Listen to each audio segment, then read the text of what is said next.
We're here today at Churchill. This is one of the best places in Gawler. It's a real draw card for tourists, obviously because a lot of the famous churches behind us. But today we're going to go check out number 6 Porter Street. It's a place that used to be the Gawler Good Samaritan School, but also was home to a rock and roll family, and in the future will be a wellness centre. Let's go check it out.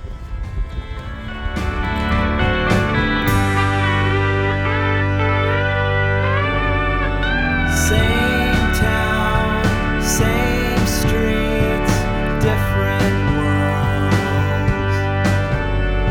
Same bed, same sheets. So we are at the Good Samaritan Convent on 6 Porter Street in Gawler, and this building was built in 1910 for the Sisters of the Good Samaritan Church, who originally had a convent next door.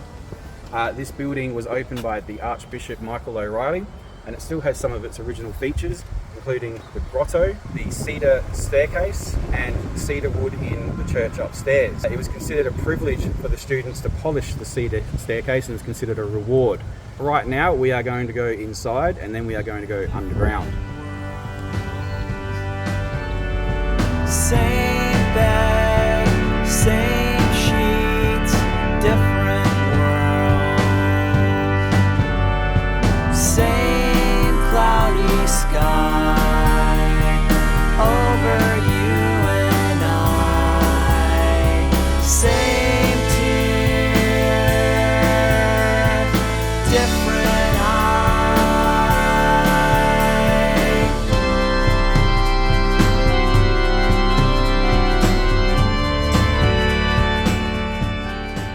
So we're here in the basement of the Good Samaritan School. There's really nothing exciting about this basement. It's a very tight, enclosed space, probably once used for storage at one stage. And I've heard stories that the family may have used it as a practice room for their band.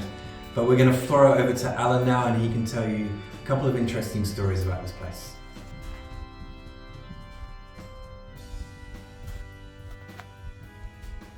This basement was used by the Zizimo brothers and their band Escape, and they jammed in here and rehearsed in here. What's interesting about that is the boys were well over 6'3". I'm 6 foot, so there's not much clearance here. It would have been super loud in this room. It's very small, very condensed. Originally this would have been used for storage, like you said, for food storage.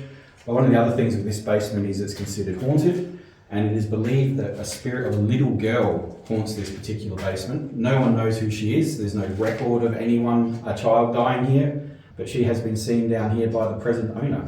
There is also the ghost of John the Beast, who is one of the Zizimu brothers. He died around, I think, 10 years ago. So he has been seen walking down the hallway, and he has been heard. Other spirits include nuns. One of the Zizimos, Anthony, who has also passed away now, he was asleep in his bed in the room that was the lounge room. They were changing rooms, and he woke up one night, and standing at the end of his bed was a nun just looking straight down over the top of him, which would have been pretty terrifying. I actually investigated this house while Anthony was still alive with his wife Jan, and we didn't really get much, but we did see what we thought was a shadow figure cruising down a hallway, and Anthony thought it was his brother John. The same night he told me another ghost story about his own mother, Mavis. He believed that Mavis was haunting this building, and Mavis was seen in a hallway upstairs. That's his mum. She actually opened up the cupboard and started pulling out blankets. What's interesting about that is the Zizimu family bought this property in 1973 directly from the Good Samaritans, and for the first 20 odd years, Mavis basically ran her own little hostel. And for her to hang around is kind of symbolic of the house and her care for other people. Also, the church upstairs is considered very haunted, so this actually has a proper church up in the top level. The Zizimus reported hearing nuns singing hymns from that church. Just off the side of it, the vestibule, where the priest would have got his robes on, was Anthony's office.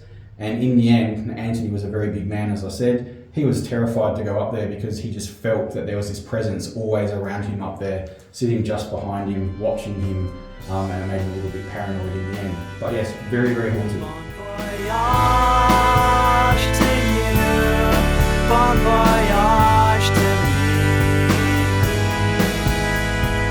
You go by land, I will go by sea. You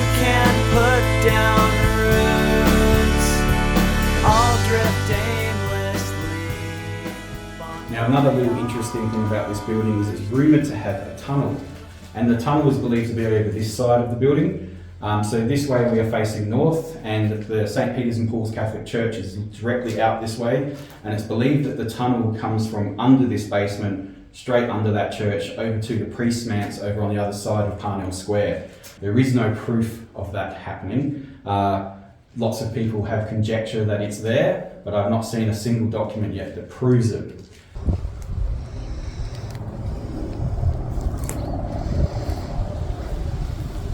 So there you go, guys. That was a look inside the Gawler Good Samaritan School, formerly a convent and hopefully soon to be a wellness centre.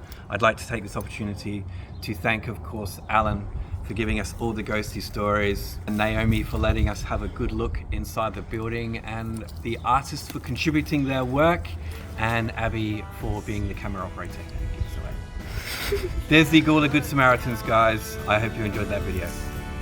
I'll drift aimlessly. Bon voyage.